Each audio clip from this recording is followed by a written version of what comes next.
How you all doing? Um, Before I get into everything, I want you all to do me a favor. I want you to imagine every day when you first start high school, when we get in that school year, no matter what your grade is, freshman, sophomore, junior, senior, I want you to imagine yourself walking out of the house every day, get on the bus every day, but then something changes, bad, dramatically. And so every day when you get on that bus and you're going to school, you see all your peers who walk to school normally, they get harassed by police officers. Your bus is being stopped every day, being searched for what? No reason. You being maybe a larger person, they pull you out the bus and say, come here. They pat you down, they open your book bag, they throw all your books out, they say, oh, we're sorry. Now you pick them up and go to class. Throughout the day, you look around, 20 to 40 officers. You walk in the building, you're searched. You go into the bathroom, they're stopping you, ask what you're doing. Oh, before football practice, where are you going? They're stopping you every time. Now after you get football practice, you catch a ride with your friend. Who's the one to pull you over? An officer. Tell you all get out the car. Don't even ask for a license or registration. What's the reason for pulling us over? Tell us to shut up. He gets in his car. He sits there. Gets on this, laptop, I guess you would call it. And you sit there and watch him. So you make one move. 3 other officers pull up. Hands up. We need to see all your hands. I need you to imagine that. This all started after August 4th, 2014. This was a day that probably turned around for everyone who lived in where I live, where I'm from, St. Louis. Just turned around a lot. For anyone who doesn't know about the Ferguson riots, it started from a young African American man named Michael Brown.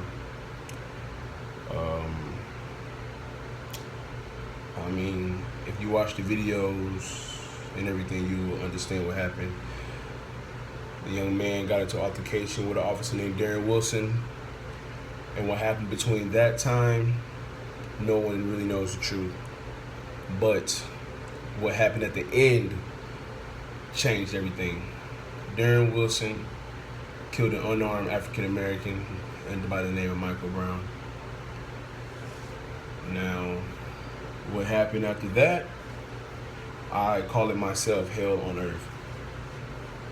Because it was looting, buildings being burned, robberies. Basically, you can really name it.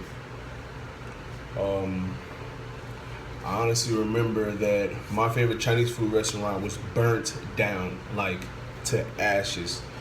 Me going in the living room watching TV and see them throw like bottles of flames inside there, and they're jumping up and down, praising it as if it's like they accomplished something, but really we're watching TV saying you're not helping the situation.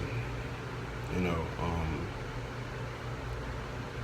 I know the chief police, John Belmer, for Ferguson. He said during that time it was 80 arrests. I want to say he said exactly 25 burnt buildings. Now that's not just any building, that's businesses. Those are businesses within your community that help provide for you or for me.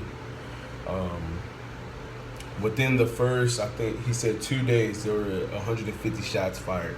Now it might not sound like a lot, but when you have 150 shots fired within 2 days, and only those riots lasted for 4 hours, so that's 8 hours of shooting, that's a lot of bullets being fired. So during the riots, you hear this, hands up, don't shoot. Now, the effects of this led on to being in classes in high school, learning how to, when I get pulled over, learn how to talk properly and put my hands through the steering wheel with my license and registration, politely asking the officer, would he like to open the door? Would he like to reach here? Would he like to do this? These are the effects of that, because our parents were so scared they didn't want to see us to be the next Michael Brown.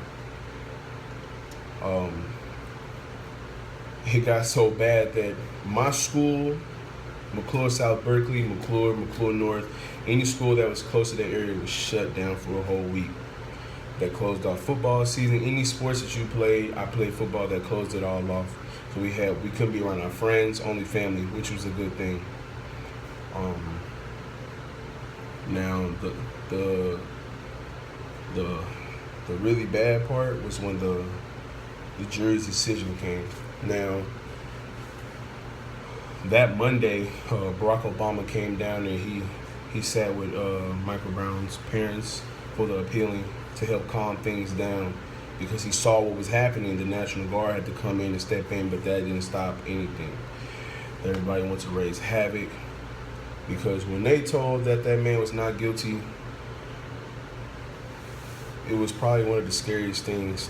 I'm not gonna say I've heard, but like I've felt in my life, because if you only could witness and imagine what was happening just during the time they found out he was murdered. Just imagine when they said the murderer was not guilty.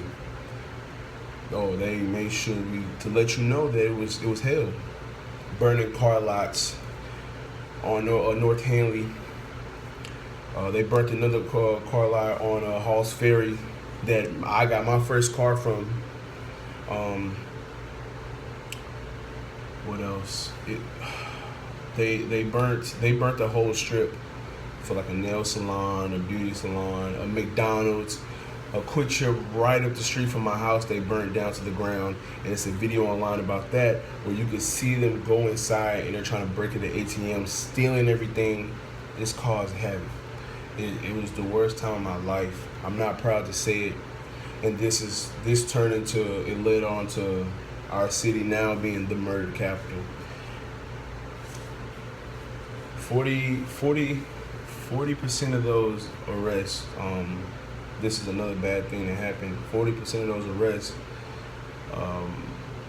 weren't even from the area. They were from like Wentzville and St. Charles and O'Fallon. Now, I'm not trying to put anybody out there, but those are the rich people. Those are the people that weren't fully touched by this situation. And for them to come down, that just made everything worse. Yes, they were black, so that made officers just all of a sudden just think every single black person that rode in the night, oh, you're doing wrong. I feel like it was hell on earth. You tell me, what would you feel like if you was in this situation? How would you move? Every time you see an officer, what would you do? You're gonna smile, or you're gonna cringe up, wondering what did they do next?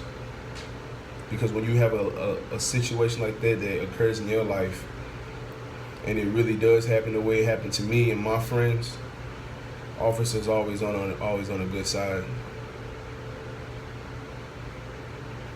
Thank you for watching.